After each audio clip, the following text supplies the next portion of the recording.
سپس آن چیزی که بر تردد، بر دودیلگی وابسته است. آن چیزی که بر دودیلگی وابسته است. مقصد از تردد، دودیلگی چی است؟ یعنی قطعیت نداشتن، دودیله بودن در نیت. این رو تردد میگویند. امام احمد رحمت الله علیه نقل میکند که از واجب آن را بسندگی نمیشمارد تا آن دمی که انسان قطعی نیت نکند.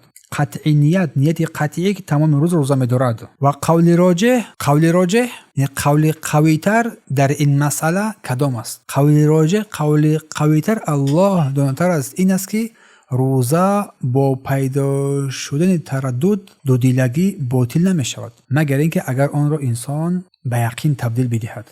پس حکم کسی که به سبب پیش آمدن دودیلگی در روزه، از روزه گیرم روز نگیرم، این حکمش چی است؟ و قول راجح گفتم آن است که روزهش باطل نمی شود. و نووی در مجموع گفته است و در مورد قطع گفته است که کسی اگر نیت نماید که بعد از 1 ساعت افطار میکند روزهش باطل نمیشود گفته است، ولیکن عزمی قطعی نکند.